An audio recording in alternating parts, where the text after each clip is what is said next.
Hello, everybody. Welcome to These Guys Are Podcasting again, and with a different member of the These Guys team, if we could laughably call them that.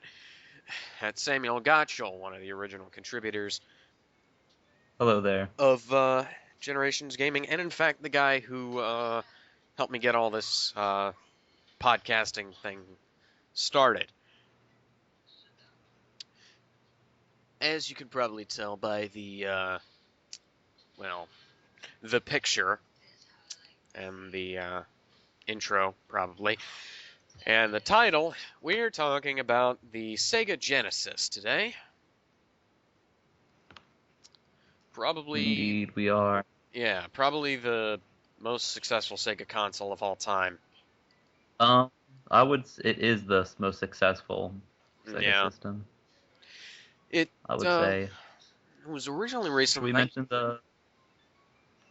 I was just gonna I say think we that. should mention that it is internationally known as the Mega Drive. It's pretty much only Yeah, known as the Genesis. Genesis Yeah, in North here. America, and in South Korea, because of censorship and ban on pretty much Japanese culture after Yeah, events from like previous World War II and whatnot. yeah. If you don't know your world history, Oh it yeah, was known the Super Game Boy.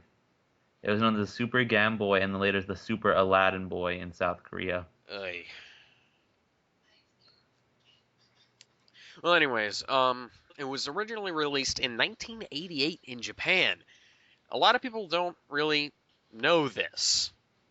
In fact, I didn't know this until right now. I did know that it was released in 1989 in the United States, and I did know that it didn't get its really, like a really good game until like 1990 or 1991, I think. When was, hold on, let me look up here. I'm pretty sure in Yeah, North America people didn't really. Yeah, Sonic the Hedgehog. Sonic the Hedgehog was released in 1991. That's when it really hit big in North America. Yeah, it was less successful in Japan, and because it was uh, it was competing with the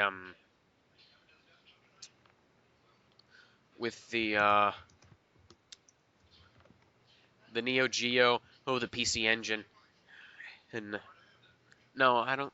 No, not the Super Yeah, it Nintendo, the was, NES at the point slash yeah, the Famicom NES at the time. at the beginning. It Yeah, wasn't until like 3 or 4 more years until the Super Nintendo even appeared internationally. Or yeah, and that was like only a little while before the whole thing got the um, fifth generation got started, yeah. and I don't think today in this podcast, I don't think we should go over the add-ons. I think we should wait till a separate yeah, that's a podcast. whole nother thing to Uh, itself. I'm just gonna mention. I'm yeah, gonna start off with the cartridge designs here. It looks like the European, Brazilian, and North American cartridges are very similar in design, but indeed. the Japanese ones look like the Japanese and South Korean ones look a lot like 32X cartridges. Yeah, they're a bit different. You know what? Yeah. Pretty Yeah, much. The only thing that is weird is all the third-party cartridges because yeah, EA. Sega didn't really. Hmm. Yeah. Yeah, Sega EA. didn't really, what not everybody knows, Sega didn't really like lock out third parties and stuff that weren't directly licensed. Oh They were yeah, pretty open letting I did not know that. people make for the system.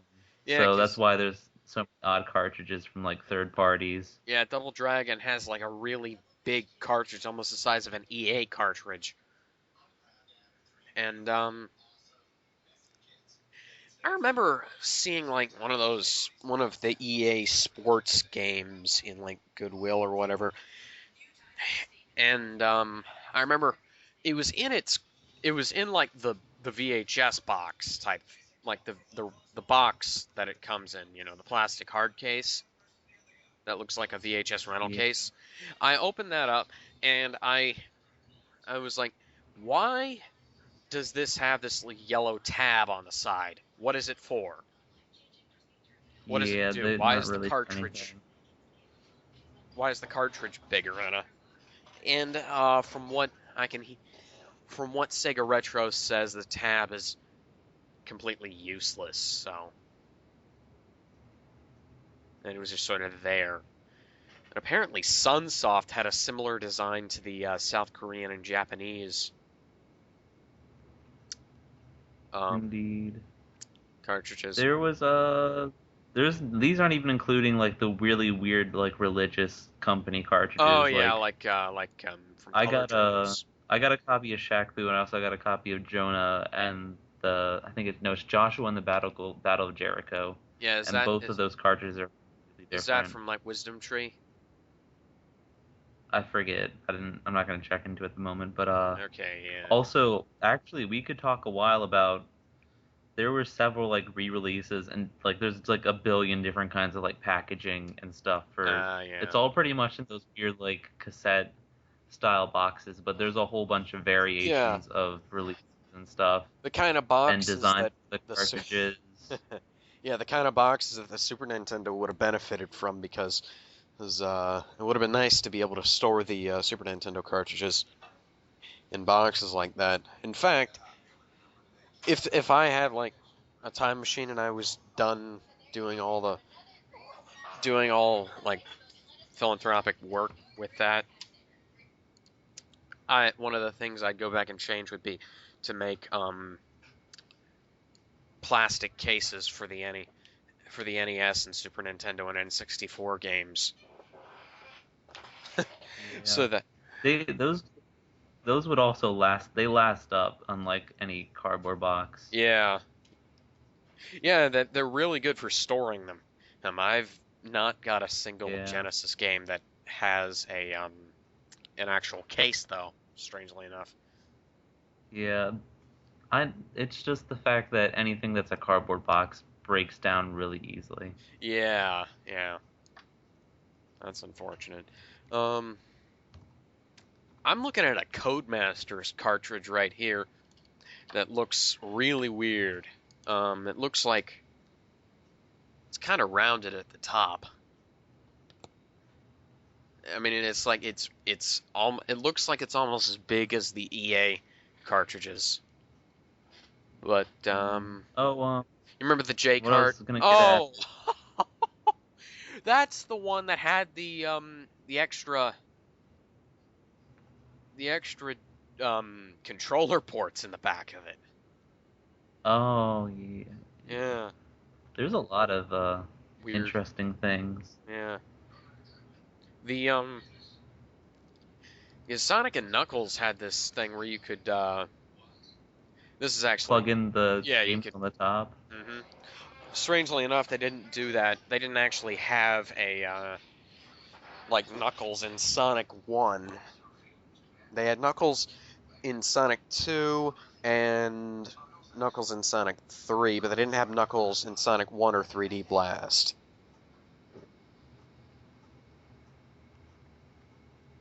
I guess because that 3D whenever you plugged in anything except for Sonic 3 or Sonic 2, you'd get the blue sphere thing. And that was actually popular enough that they released it as its own game in Sonic Mega Collection. But I've actually got the Model 1 Genesis. Oh, you have the Model 1 North American Genesis? Oh, Yeah. but something before we move on to the cartridges. Uh-huh. Alex, I don't know if you're aware. I was going to talk about like the boxes, not the boxes, like the packages, not just the fact they're plastic, but were you aware that they had like several like republishes and whatnot, and like the box design is varies large amounts between even just Sega's first parties Yeah, the games. Sonic the Hedgehog games. I've actually got a copy of Sonic 1 that's got not for resale on it, and I've actually got a copy of Sonic 2 that has not for resale on it, but then I've also got a different copy of Sonic 2 that doesn't have that on it. And that's just on the cartridge labels. Yeah. Then the box like artwork and whatnot. Even without that, Hmm. there's it's just all over the place. There was also different like re-releases. I don't know. Was it Majesco? Are you aware of them? I have never They heard of Majesco. Yeah, the ones that designed the Genesis 3, we'll talk about that later, but they got a right like later in the Genesis like lifespan to re like publish more Genesis games, so they indirectly like just re like manufactured them like through a third company actually and republished them, and Uh-huh. they usually cut out like the manuals and stuff. And there's Ah, also like yeah. some cardboard box variations of Genesis like boxes. It Yeah. is just I'll send you a picture if you want to see Go how ahead. Go ahead. varied Yeah. it can be. Here's just one pic. Like, let me see if I can find a better one. Yeah, because I knew that there were several variants of the releases for some of the Sonic the Hedgehog games at least, but I've got Yeah. most of the Sonic the Hedgehog games. I've got all four of them except 3D Blast. Yeah, yeah. This also doesn't. This also doesn't count for people that don't know about like games. Usually, sometimes every once in a while they'll like fix bugs and stuff and have a revised version. So right later, like publishing prints, quote unquote printings of Yeah, the games will have different variations. So those also usually have some slight differences. So yeah, if you yeah, were a hardcore collector for the Genesis, you're pretty much into a big headache keeping track of all this stuff because yeah. it is just all. This is just bizarre with the cardboard boxes alongside the nice plastic cases. Yeah. Uh, Yeah. yeah, they commonly do things where like they for different even just bug fixes of games where they release them with like a mild variation upon their cover art, something that you could be easily miss. Because like there was this one, just going off topic for a little bit. I'm gonna go right back on topic after we get done with that. SNK versus Capcom Card Fighters Clash for the DS had a serial number change on the box, and the cartridge actually inside the box was had the label in black and white. And probably the most famous version of this is Ocarina of Time, which has about five versions of it. Three, yeah, actually, including the Master's Quest and No, I'm not just including just region. I'm not talking about Yeah, that. There's gold. There's gray with the same ROM as the gold. There's the second gray version, which is like the second they took rarest, out I the think. chanting. No, They took no, no, out the no, no. chanting in that one. I've actually got the second. I've actually checked this. I've got the second version. It's got the chanting in it. The third version was the Oh, one they okay. took it out in, and I think it They was also like, fixed a bit of bugs in that. yeah, there was one where they changed the Gerudo symbol. Oh, also I forgot the fact that they had the mega like hits and like value packet repackages for the Oh yeah, games. That's kind of for any system. those ones where they had like multiple games on a single cartridge. Yeah, but they were official. Yeah, that's kind of rare to see in official things, except nowadays it's not, because Yeah. those collections and stuff. Hmm.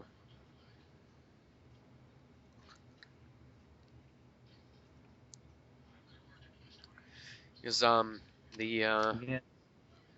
there's like a I've there was a common problem with all models of the Genesis, I think, that the reset button would eventually stop working. And I think mine still works. I mean, you have a Model 2 or a Model 1? I have a Model 2. Are we talking about the Model 1? That's the debate between the models not including the expansions is just the Genesis family Mm-hmm. is just kind of a whole big thing internationally. Not even internationally, like just in one region. Yeah, because There's just so many differences you find. the my Genesis has no. It's like the reset button just doesn't flat out does not work, and the RF box is not working very well either. I actually had to kind of slap it once to get the To color get to it to actually go. show up because it would just be Yeah. black and white. Um. Oh yeah. I can see this here. Majesco, 1998, Genesis 3. Um. Yeah. We should probably go over the how much experience or knowledge are you aware of the first model? Well, the first model I know that they had two different versions of the Sega CD for, but we'll get to that later. Um. They had they had to have a like some sort of clip for the 32X to work on it, and they also had to have a like a block that would go underneath the Genesis Model 1 because the Model 2 Sega CD wouldn't work with would leave it with a Yeah, it with was a completely yeah, different the entire design left side hanging off essentially. The, instead of yeah, having it at the bottom thing. there were actually several different Oh, it turns versions. out Go I ahead. see here I didn't know exactly why there was the two different names for the Korean version. It turns out the one name, the Super, it looks like the Super Game Boy was the name for the Model 1 variation. And then pretty much the Super Latin Boy is the Model 2 variation. Uh, So, yeah, that's not confusing at all. yeah. Yeah. Um, you're just looking at these right here. There's the Mega Drive Model 1 has several variations. The European one is white with gold. The Japanese one is maroon with gold for the 16-bit lettering. Uh, Asians Asian markets dark maroon. North American is red The on white, and South Korean is dark red their on Brazil version, gold. or they don't have a Brazil version The shown here for us it visually. doesn't So show a Brazilian version on Sega Retro. So Sega was pretty popular in Brazil and like the South yeah, America region, and they made it along with big like in the Europe. PAL regions because Nintendo had this weird thing where they had Mattel work on a an NES, and some of the games wouldn't work with like you could buy a game for one version of the NES and it wouldn't work on the other, and that's just utterly and completely retarded. Hmm. Is the Genesis Model 3 was made in 1998. That was actually I think it was like the year before the Dreamcast was released. It it lacked the Sega CD expansion, and it couldn't use Elect any expansions, yeah, the Model 3. and it didn't Yeah. have a 32X. It wasn't compatible with the 32X, which Unstable. is just It completely wasn't compatible with I think a few games yeah, actually. because they fixed some memory controller bugs. And that's Yeah, and some games actually use those bugs in their programming. yeah, that's It was also a US only, if I yeah, recall. I can yeah, I can see that right here. Um, it's, It was made by Majesco. It pretty much had two different packagings from what I'm aware, a one controller package and then two controller package. It couldn't use the Master System converter, which we'll talk about in probably a yeah. second episode about the Genesis family. The Sega Mega Jet is something that we want to cover right now. It's the predecessor to the Sega Nomad. It's Indeed. essentially a Genesis with a controller, a Genesis combined with a six-button controller, and it doesn't have a display. It It was also, also Japanese yeah, only, and it it was was only in been made Japanese for airplanes, and it required an external yeah. power supply. It has a peculiar look also to it. I think it kind of looks more like a handheld cassette player or what or Walkman of such sorts. It looks like they took. It looks like they put a Sega Master. Oh, what's the a Sega Game Gear in a different case without a screen. Yeah, and then just altered it to had Master System cartridges. Yeah, Mega Drive. We should talk about the more superior handheld version of the Genesis, the The Nomad. Did you Nomad. ever? Yes, I I was. knew a kid with it when I grew up, so. No, I was. I grew up with Nintendo stuff myself, so Oh, this was actually the codenamed the Venus. the So Venus. this was Yeah, the. For those not aware, yeah. Sega Sega was for like pretty much codenaming their the stuff time of after. the Genesis to like the Saturn, all their like projects were codenamed after planets, pretty much, Like Ataris were codenamed after cats, or uh, just named after cats. or just named after cats. Jaguar, Lynx. Oh, it looks like the Nomad also had some difficulty playing a few games. Yeah, there was. Sonic the Hedgehog, Yeah, Streets of Rage, one of Bonkers. one of the X-Men games. One of the X-Men games is not compatible with the Nomad because you got to reset the game, and the Nomad doesn't have a reset button on it.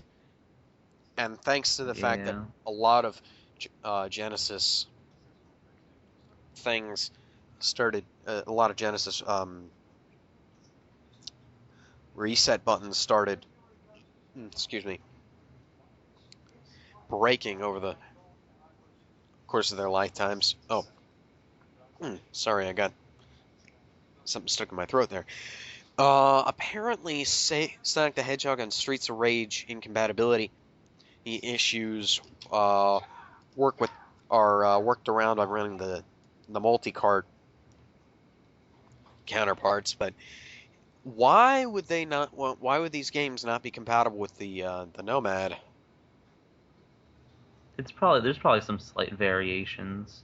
Well, yeah, there's There's probably hardware there's probably variations. slight, but of course, for those who don't know exactly, the Nomad is pretty much the size of a small brick that you can fit into your hand. It plays directly Genesis carts with no like adapter or anything, and of course it can't play any of the add-ons because it it's literally like a Game Boy Genesis. There's no way you could plug a CD cartridge comfortably in and power it.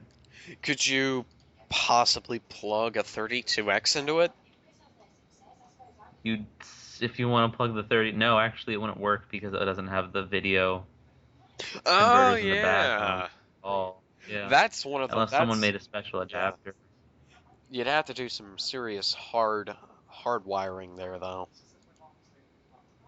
But Yeah, serious, but I'm sure someone with homebrew skills and lots of wiring schematics could figure out a way, but still it'd be really weird. hmm yeah. Oh, Apparently, evidently it can be hacked to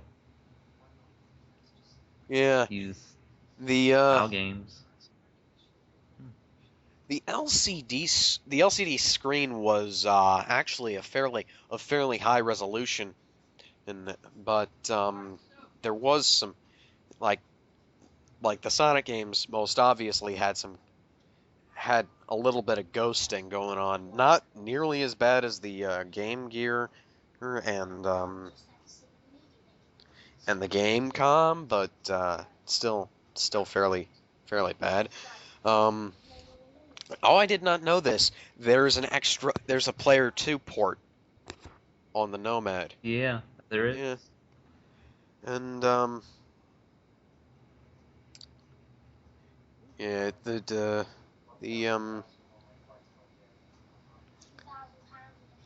yeah, it apparently the fluorescent backlight like the Game Gear your seriously drained battery life, because it took five, no, it took six AA batteries and had like 3 to 5 hours of play. And now you look at, They did not. Any handheld Sega things did not do too well. yeah, the Game Boy. For anybody that played them, they can tell you. I can tell you that Nintendo's all worked because they used really cheap parts that were effective at the time. Yeah, yeah, that was actually a fairly good decision because if you try to go way too powerful with your handheld systems, you wind up with crappy battery life. Yeah. Also, Um, they all had screens and stuff. yeah, and some serious ghosting going on in some of them, probably. Um, there's I've actually seen a few of these on Craigslist. Somebody had a like a like one that was combined with the Mega CD. A hold on, I'm looking up here. Yeah, the Sega Multi Mega, the CDX. I've actually seen this on Craigslist. Um, Sammy there? Yeah, I'm here. I'm looking over some stuff. So if I seem to cut seem to be quiet for a little bit, it's nothing. Just I need to check over something. So okay, I'm here Okay. with you though. Yeah, the it was released here as the Genesis CDX. Uh, and apparently it is compatible with the 32X if you remove the casing of the 32X. Hmm. They were That was act probably the biggest issue is just the shape of the 32X. Yeah, apparently, actually, um, they were planning on coming out with um, a model of Genesis called the Neptune. Well, it was codenamed Neptune. Uh, that was going to have the CD, Genesis, and 32X built into a single system.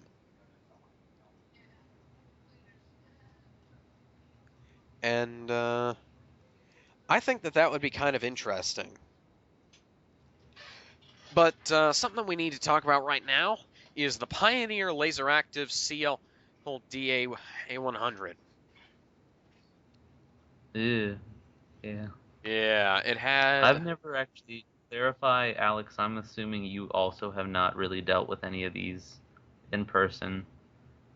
No, no, I have not, nor have I Yeah, ever. anything I have Yeah, not dealt with anything that isn't a Model 1 2, a Genesis 3, or a CD or 32X I haven't. personally. Yeah, I haven't dealt with anything outside of the Model One myself. So, but the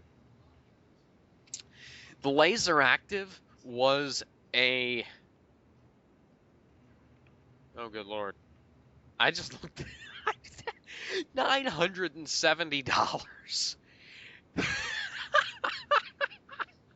Yeah.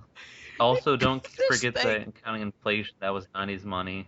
this thing cost more than the CDI or the 3DO. I know. The CD technology in early gaming was completely highly priced. Yeah, That's yeah, no surprise why. it was supposed to be. It was a Laserdisc player that Also had yeah, Genesis support. that I had mean, a I'm cartridge.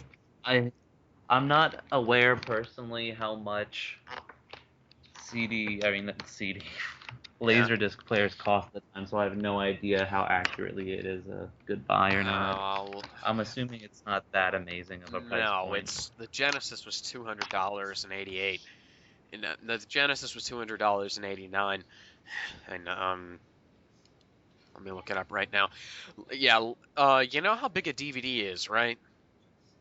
I'm just Yeah, I'm picturing. aware. I've seen laser discs. I think it's more of the audience that need to know that. Yeah, yeah, I'm just talking to the audience right here. The laser discs is like, okay, take a if you know what a like a vinyl record is, Yeah. it's it's about as big as that. Also, the And it people out there yeah, might need to look up what a vinyl record is unless they're hip to old stuff. it's like okay. Um it's about 4 or 5 times the size of a DVD. It's just like yeah, it was innovative for the time, and yeah, it did lead to the wow, 78. Wow. But it did lead to the DVD and Blu-rays, but A, it was massive. B, both sides could only hold um uh like 30 to 60 minutes, Yeah. which meant you Your couldn't average have CD can hold yeah, you'd have your average CD can hold a lot more. So and yeah, you're is I'm just looking at this right here. You wouldn't be watching any Godfather movies on Laserdisc. you would not. Did Wow. you ever have any in school or anything? Or Uh, I did. what? Laserdisc? Yeah. No, no. I mean, I heard about them, but other because like I read a book. I once read a book with them in it from like the 1980s. Never actually. It was actually more popular in Asia, in Southeast Asia and Japan than it was in the U.S. and it was almost unheard of in the PAL regions. Yeah. Something that something that needs to be addressed right here is the Iowa Mega CD. The Iowa Mega CD. Yeah, Indeed. We should also mention that's a Japanese only yeah, it's a Japanese only unit. thing. It's also very unique. Yeah, it's got a Mega Drive attachment for it's got a Mega Drive attachment for the bottom with a connection cable to I guess to play stuff through it and it's got it plays Mega CD games and if you turn it on its side, you can plug a 32X into it. Indeed. And It's it had a limited edition blue Genesis controller, and it came out in 1994, and it apparently does not, because like they didn't actually wire it up internally to connect the Genesis this thing to the you know how the Game Boy player works, right? yeah, I'm quite aware. Yeah, Do you yeah. want to? Do you know This the technical aspects? You would like to specify some of them for the audience? okay here. Okay, yeah. The Game Boy player plugs into the bottom of the Nintendo GameCube, uh, and you can play. It lets you. It's just like this thing right here. You plug Game Boy games into the front of it, and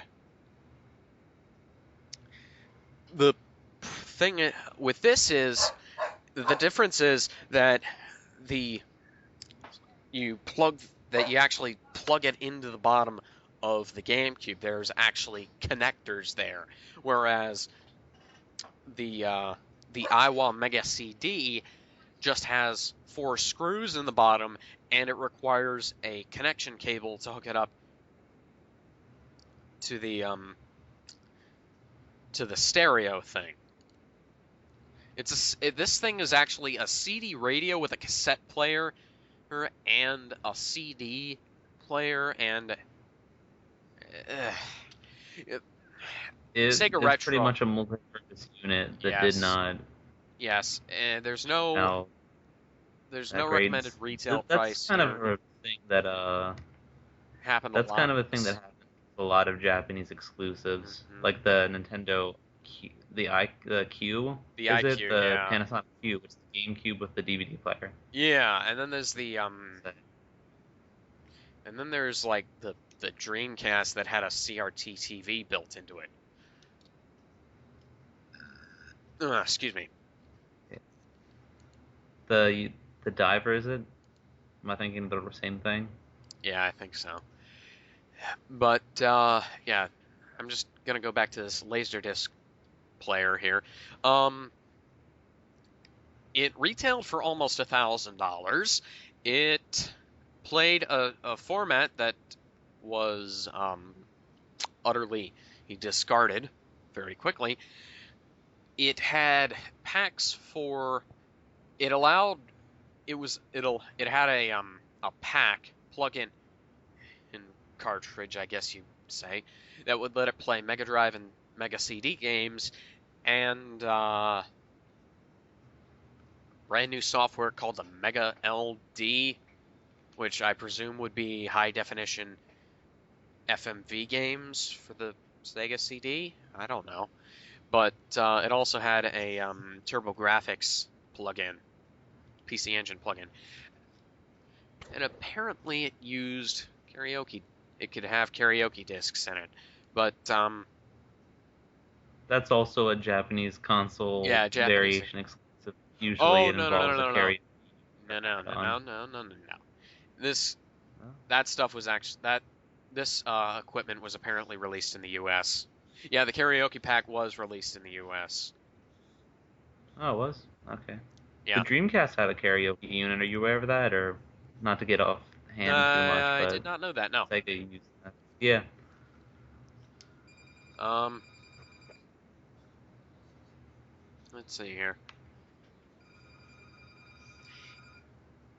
Oh, this thing, the Mega Drive, the the Genesis pack had it was like 3 times the price of the actual Genesis. indeed. Three times, three times the, and the PC Engine, the PC Engine one was also $600. The karaoke pack was $350. The computer interface pack does not have a listed price, but presumably it would be used for programming. Um, it had a, it had its own 3D goggles, which I presume cost way too much. Um, Oh god, there we yeah, could do an entire episode on like accessories. Well, not maybe an entire episode, yeah. but we could do a decent amount on odd accessories that Sega worked on because they were always trying to innovate, even if it ended up being a terrible idea in the end. Oh, this is a game just on the on the Mega Laserdisc that's just simply called Goku. Who wants to bet that this has absolutely nothing to do with Dragon Ball? To do with Dragon Ball Z, Hmm. indeed. Goku is a Mega LD adventure game, point and click adventure game released in 1995. Well, it would have been about that time when Dragon Ball Z was finishing up. I Japan, I I'm gonna have think. to look into it. I forget if the Well, it's got I a think one actually Sega. Did you know Sega was the first person to make a video game on a laser disc? first company. Yeah, yeah, I did. Yeah. It said just right here. Apparently,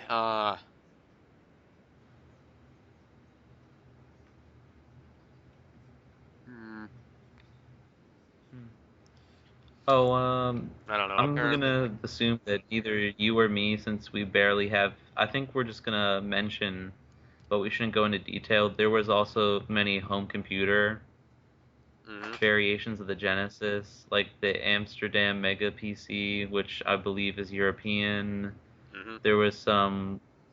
I'm not sure what these other ones are, but there was a family of MSX variations that were in Arabic countries, which is unique. hmm. Like there was Arabic home computer versions of the Genesis. Hmm. Cool. There's another one here, the Wonder Mega, or also known as the Wonder Gen. Well, I don't know if it's Mm. known as the Wonder Gen, but I'm gonna call it that. It's got it's another Sega CD Mega Drive combination that I, for some reason, can't find the Mega Drive port on. It had two wireless controllers, a motorized disc door, a MIDI output jack. I'm gonna Hmm. hold on a minute.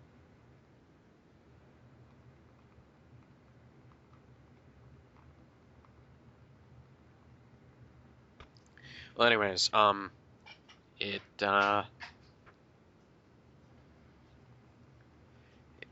it was there was one made by JVC and another made by Victor and another one made by Sega.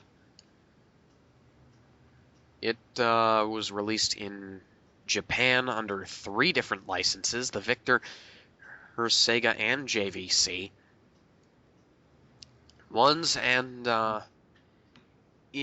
it released in the U.S. in 1994. Although this was released in Japan in 92 and 93. It came out in 94 here. Does not have a recommended retail price, but given the yen, I'm pretty sure it's way too much. There were also Victor and JVC branded Mega pads, Mega game pads, and then they had wireless controllers and other wired ones as well, made by Victor, and a JVC branded control pads as well. Apparently, they're going to be releasing a floppy disk drive and a video jukebox for it, for the Yeet. Genesis. Sega was definitely thinking about adding all they could, not thinking about the what would eventually be one of their major downfalls is the cost in Yeah, developing all these different things that did have no profit in them. I mean, I love Sega for not caring about profit in a way. I'm just sad that that led to their downfall because they did a lot of unique stuff, yeah, especially and if they considering that, didn't, then yeah, the yeah. Dreamcast was like the third. It was like it was more powerful than the PS2, and it actually gave rise to the Xbox. Um,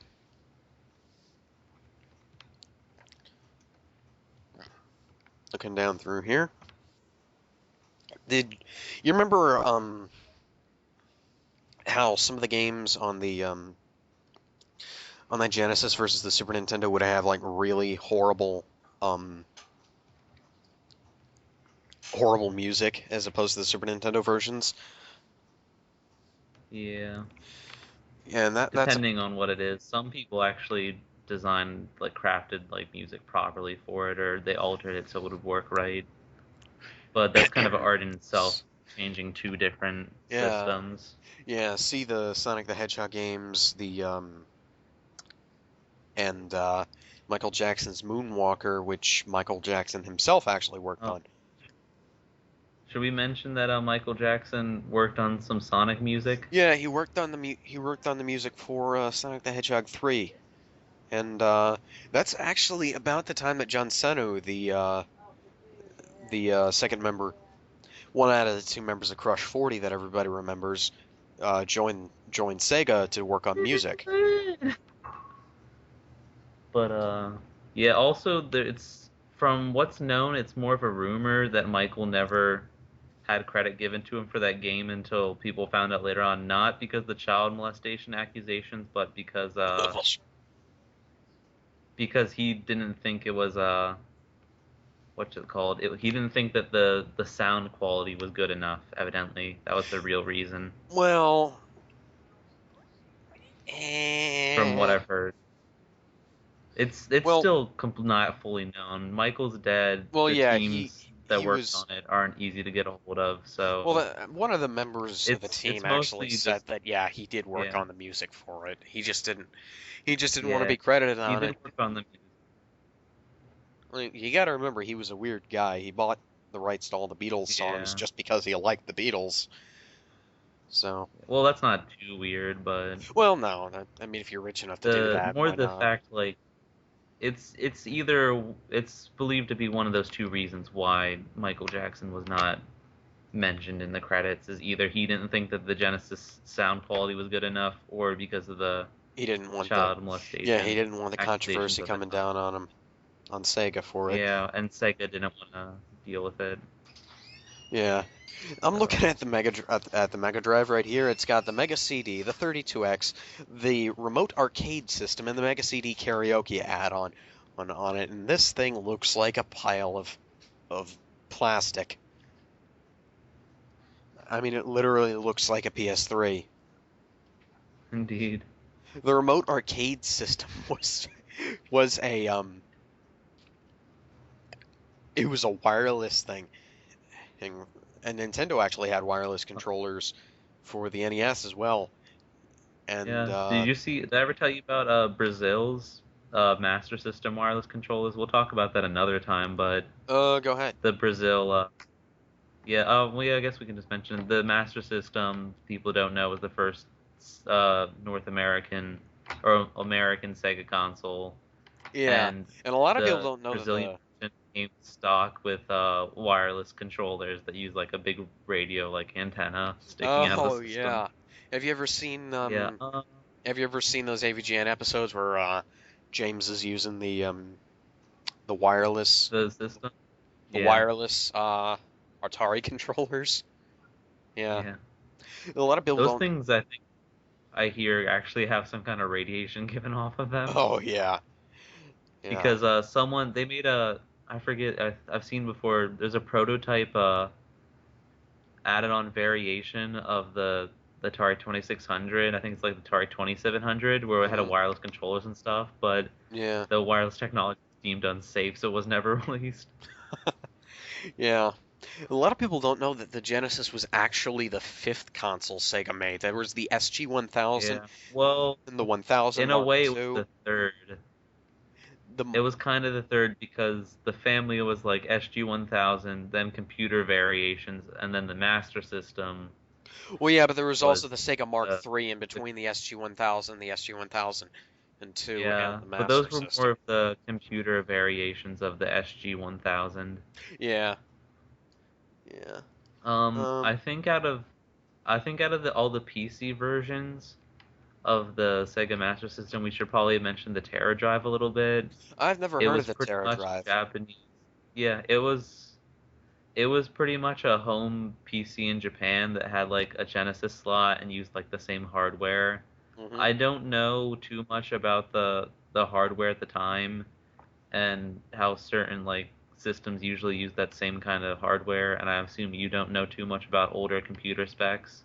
No, I don't know a whole lot about computers I nowadays, imagine despite, also our audience, yeah, I despite imagine our extensive audience study. also not too much, but yeah, the Terra Drive was pretty much looked like your like 90s like late 90s home computer and had a Hold on a mouse and minute. a Hold on a keyboard minute. and a Genesis. All right then.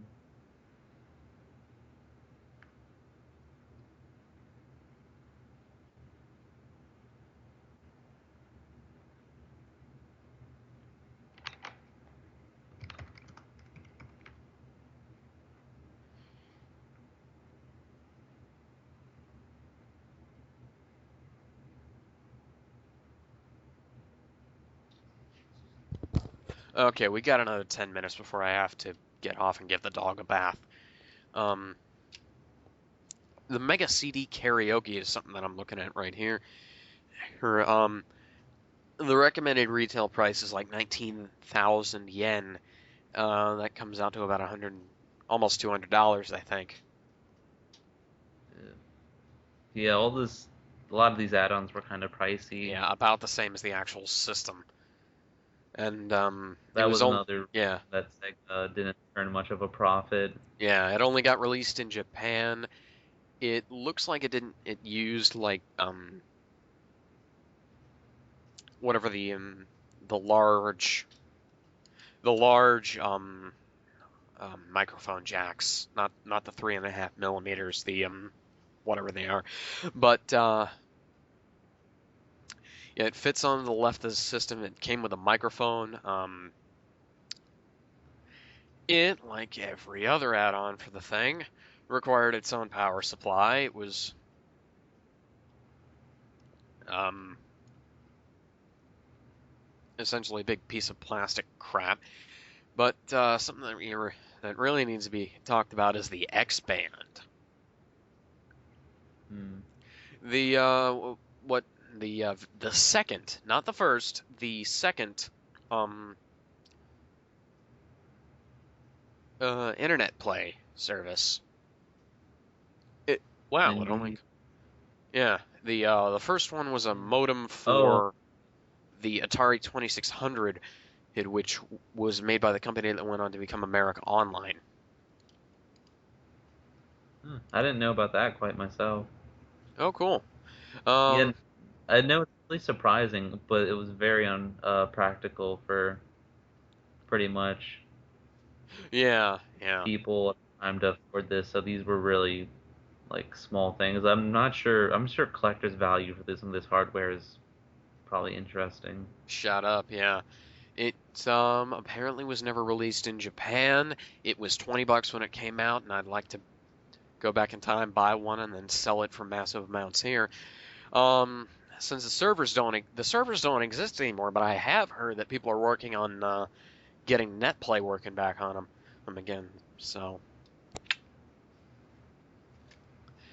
Indeed, yeah, indeed. Um, and they got the I Xmail think we went service. over. I think we went over the basics. There's some mention of development systems that we could guess, but I don't think many people would know too much about development systems. I don't know enough details to go into it on like a level, so Yeah, not there's more not than one development system mhm. evidently. Yeah, not really. I don't know much either. But did you know that the X band was actually service was actually some of the first that had droppers in them, where people would drop, where people would hit reset, hit drop from the game, him to prevent Hmm. loss in their stats. Huh, I wasn't fully aware of that. I'm not surprised, but Apparently, they patched it out in later before they released it. This was just beta. This was found out in beta testing, but somebody he actually managed to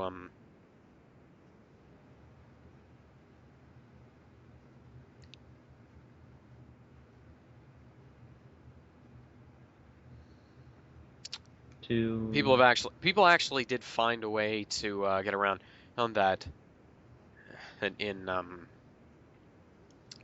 in later versions of it, even though they started affecting the stats.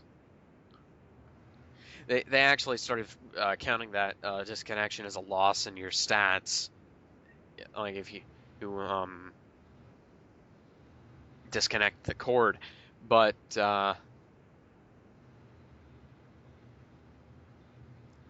so essentially, you wound up with opponents being awarded wins and the droppers not being penalized, so that they wouldn't complain after a while. Well, so the X band yeah, that kind of died doesn't fairly. work too bad. Yeah, the X band died very fairly quickly because Yeah, there's a that bunch of was people. way too early to make a good amount